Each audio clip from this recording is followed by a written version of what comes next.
नमस्कार किसान भाइयों। आप देख रहे हैं एक ग्लाइफोसेट 41% SL। आपने ग्लाइफोसेट का किसान भाइयों बहुत नाम सुना होगा, नाम भी सुना है, प्रयोग भी किया है। तो इस वीडियो में किसान भाइयों मैं आपको आज ये बताऊंगा कि ग्लाइफोसेट किस काम में आती है और इसका क्या डोज खेत में होना चाहिए और ये किन किन खरपतवारों को ख़त्म कर सकती है। क्या यह खाली खेत में डालनी चाहिए या ये किसी फसल वाले खेत में डालनी चाहिए। किसान भाइयों, सबसे पहले हम बात करेंगे, यह जो ग्लाइफोसेट 41% SL है, ये नॉन सिलेक्टिव हर्बिसाइड है। सबसे पहली बात तो हम किसान भाइयों ये बताएंगे, नॉन सिलेक्टिव हर्बिसाइड का क्या मतलब होता है। किसान भाइयों, नॉन सिलेक्टिव हर्बिसाइड का मतलब ये होता है, ये किसी भी खरपतवार को सिलेक्ट करके नहीं मारती है।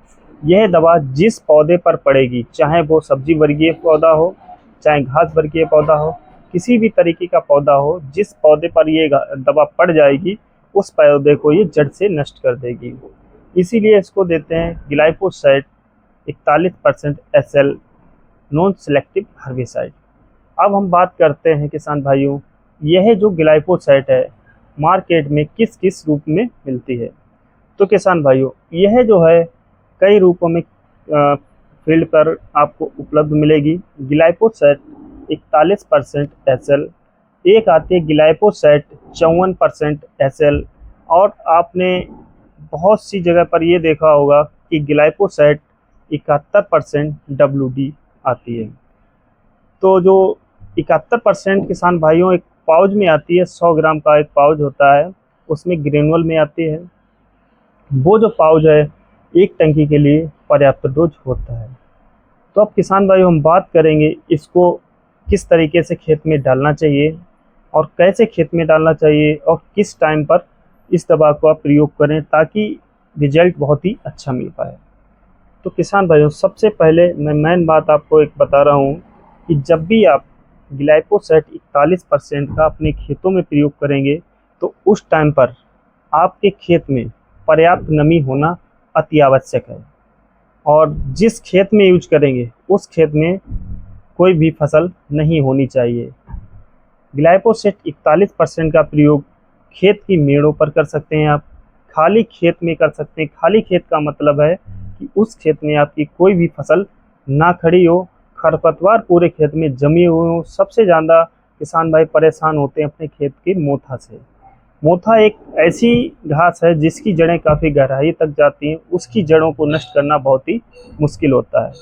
उसकी जड़ों को नष्ट करना सिर्फ ग्लाइफोसेट 41% में दम है। मतलब ग्लाइफोसेट चाहे आप 41% डालें, चाहे ग्लाइफोसेट 54% डालें, चाहे 71% डालें, ग्लाइफोसेट ही एक ऐसा हर्बिसाइड है जो मोथा की जड़ों को ख़त्म कर देता है, और जिस खेत में आप डालते हैं उस खेत में दोबारा खरपतवार नहीं होते हैं। तो किसान भाइयों, अब हम बात करते हैं इसे कैसे डालना चाहिए। सबसे पहले मैंने आपको बताया, बिल्कुल खाली खेत पड़ा हो जहाँ पे खरपतवार ज़्यादा हो वहाँ पे डाल सकते हैं, मेड़ों पे डाल सकते हैं, लेकिन कभी भी ग्लाइफोसेट 41% का प्रयोग खड़ी फसल में नहीं करना चाहिए, क्योंकि यदि आप खड़ी फसल में करेंगे तो आपकी फसल भी नष्ट हो जाएगी। अब मैं बात करता हूँ किसान भाइयों, इसे हमेशा बारिश के मौसम में डालना चाहिए। बारिश के मौसम में अगर बात करें तो हम जुलाई के महीने में, जून में जब मानसून आ जाती उस टाइम पर अपने खेतों में डाल दें, जुलाई में डाल दें, अगस्त में डाल दें। और यह दवा डालने के बाद कम से कम आपको खेत 15 से 20-25 दिन के लिए बिल्कुल खाली खेत छोड़ देना है। 15 से 20 दिन या 25 दिन आपको खेत में कोई भी फसल नहीं करनी है। 15 से 20 दिन तक जिस खेत में यह दवा आप डालेंगे उसमें पर्याप्त नमी बनाए रखना अति आवश्यक है।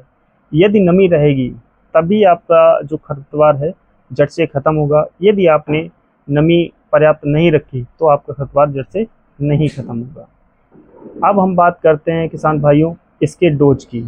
जैसा कि किसान भाइयों, यह आप जो देख रहे हैं 41% है, एक 54% आती है, एक 71% आती है। जिस तरीके से इस दवा का परसेंटेज लेवल बढ़ता है उसी तरीक़ा से इसका डोज भी अलग अलग रहता है। जैसा कि किसान भाइयों 41% है, अगर ये 41% दवा है तो किसान भाइयों अपने खेतों में 200 ml प्रति टंकी 41% वाली ग्लाइसेल SL डालें।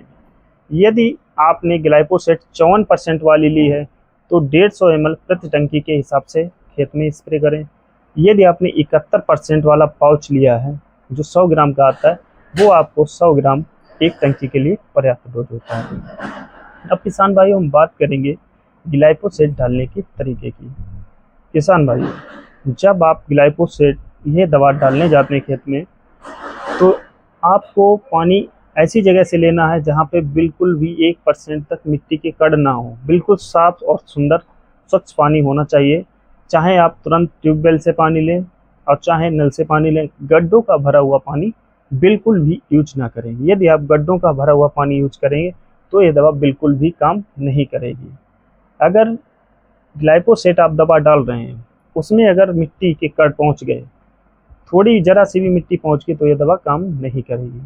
तो किसान भाई ये बहुत ही मेन पॉइंट है, जब भी आप ग्लाइफोसेट का प्रयोग खेत में कर रहे हैं खरपतवार नाशक दवा के रूप में, तो उस टाइम पर जब भी आप दवा डालें तो पानी बहुत ही स्वच्छ होना चाहिए। पानी में मिट्टी कण नहीं होनी चाहिए, पानी गंदा नहीं होना चाहिए, पानी बहुत ही साफ सुंदर होना चाहिए।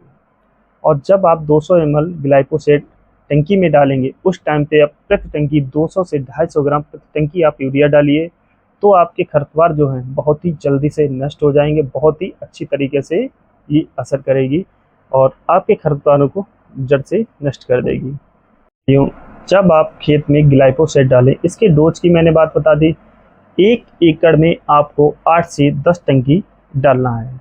1 एकड़ में आप जब 8 से 10 टंकी डालेंगे, 8 से 10 टंकी का मतलब ये हो गया, एक टंकी जो आपकी 16 से 20 लीटर की होगी, वो अगर 20 लीटर की है तो 1 एकड़ में आपकी 8 टंकी पड़ेंगी, और आपकी 16 लीटर की तो 1 एकड़ में आपकी 10 टंकी पड़ेंगी दवा की। और आप 15 से 20 दिन तक उस खेत में कोई भी फसल नहीं करेंगे और उस खेत में पर्याप्त नमी हमेशा बनाए रखेंगे। जब तक आप नमी बनाए रखेंगे तभी तक वो खरपतवार जाएगा, और नमी रहेगी तो वो जड़ से भी खत्म हो जाएगा। आपको बहुत ही महत्वपूर्ण बात बता रहा हूँ, उसका विशेष तौर से आप ध्यान रखिए इसकी सावधानियाँ। जब भी आप ग्लाइफोसेट 41% का खेत में स्प्रे करने जाएं, तो अपने मुंह में मास्क लगा लें, दस्ताने पहन लें, क्योंकि यह इतनी टॉक्सिक दवा है। यदि किसी भी तरीके से आपके बॉडी के अंदर ये 1-2 ml भी चली गई, तो किसी भी डॉक्टर में दम नहीं है कि आपको बचा ले। जिस तरीके से खरपतवार को धीरे धीरे नष्ट करती है, उसी तरीके से इंसान की बॉडी के अंदर जाने के बाद उसके नर्वस सिस्टम को धीरे धीरे से गला देती है। आप दवा कराते कराते थक जाएंगे, डॉक्टर आपके खेत तक बिकवा देंगे, लेकिन आपको सही नहीं कर पाएंगे।